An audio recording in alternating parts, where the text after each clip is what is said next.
We have some big breaking news from the NHL. We have a trade, and a meaningful one this time. The Montreal Canadiens have finally moved the Carey Price contract. We'll discuss the deal, how it works and affects both teams coming up next.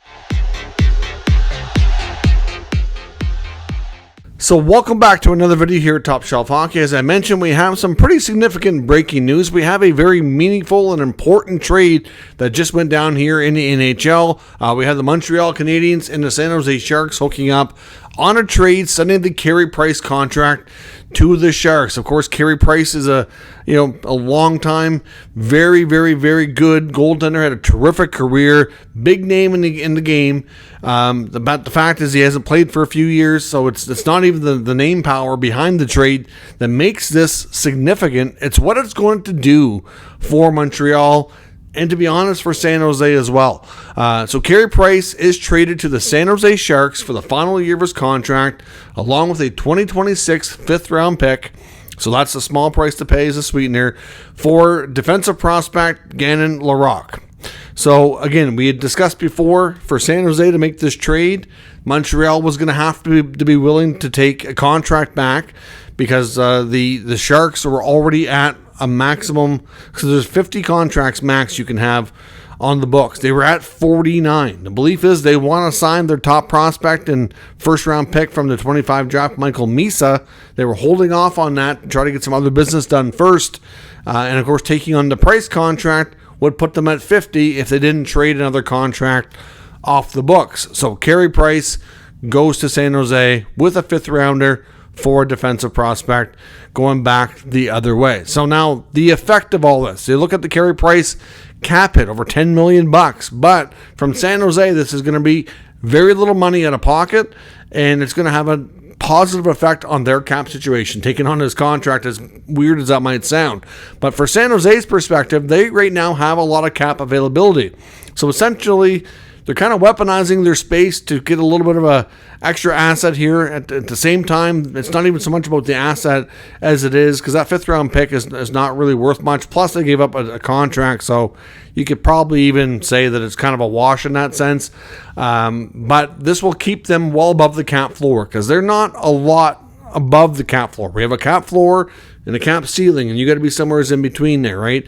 And the Sharks are not expected to be a great team this year. We know they're likely still going to be a bottom five team, at least you would think, which means that they're going to have another high draft pick, and which means that they're going to be sellers at the trade deadline. They have, I think, 8 or 9 players that are on expiring contracts. Those are the main types of players we see traded at the deadline. So clearly, they can move these players out, and or at least some of them, and not have to worry about dipping under the cap floor. They won't have to take back contracts. They can take more future-based assets if they are able to get them, picks and prospects, things that are not going to affect their cap. Whereas, because teams quite often that are adding at the deadline, they don't always want to subtract. They want to add, right? They've accrued cap space. They want to put it to good use. They rather move a prospect or a pick or something along those lines. So, if a team like San Jose went to them and said, okay, we'll trade you this player, but we need somebody coming back because we're going to dip under the cap floor, that complicates things. Having an extra $10 million on your cap, sitting there not doing anything, is going to make things a lot easier. That's going to means they can trade 2, 3, 4 players, whatever the values of those are, and not have to worry about it. So it's going to give San Jose more selling flexibility down the road. And from Montreal's perspective, they just got themselves into a whole lot better cap situation. Now, we talked before a few times that this Price contract was likely going to be traded. Of course, we know that Price was going to be making, I think his total compensation for the year was $7.5 million. It's the final year of the contract. $5.5 million of that was paid as a signing bonus on September the 1st. So because of that means there's only $2 million owing to Price to finish up this contract, and I believe there's a big chunk of that is insured due to his injury. So it's not going to be a lot of money out of pocket really for San Jose. It's a small price to pay to add that to your cap to give you much more flexibility. So Montreal gets out of long-term injury reserve. they can now go into the season with some available cap space and start accruing space.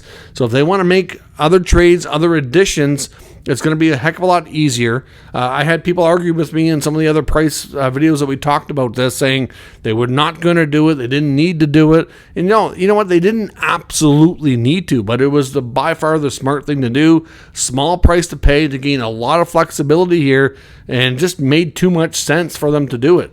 So I know for all the people that argued that it wasn't going to happen, here we are, because there was a fair bit of them in various comment sections when we've talked about updates on this scenario on the few times it's been brought up in other videos. But yeah, this makes too much sense for Montreal. Now, if they want to make an acquisition to try to go after a number 2 centerman, they have actual cap space, not LTIR availability, that they can do this with, or they can, wait, let the season start, see if Kirby Dach's able to seize that opportunity before they make a panic or rush move if they want, and kind of let their cap space accrue.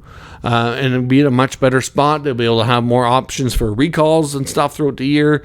It's just going to be a whole lot better situation and allow Ken Hughes the flexibility that he needs. Now, we've seen some NHL insiders say that if we see this, they believe it's going to coincide with another move, that they might already have something else lined up even to bring in another forward. So we know they want to improve their center depth.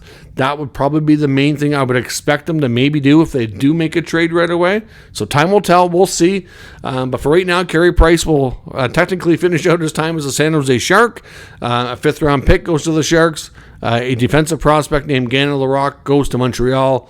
And both teams have a different cap situation that will impact them positively in very different ways. So this is a win-win for both teams. It's a good deal. Montreal did the right thing, getting themselves in a better cap situation. San Jose gained flexibility for later in the year when they want to sell off some veterans that are not part of their future. And here we are. So let me know your thoughts on this trade down in the comments. The big thing I want to know from you and your opinions in the comment section especially is, what will the Habs do next? Are they going to put that space to use right away? And who are they going to target? Or do you think they'll sit on that space a little bit, take their time, see how Dach starts the year before they make a rush decision here? Let me know what you think in the comments, and we'll talk about it further. If you're new to the channel, of course, make sure you subscribe and stick around. We'll keep you up to date with all the news, rumors, and analysis of all 32 NHL teams. Thank you for watching. I will catch you next time.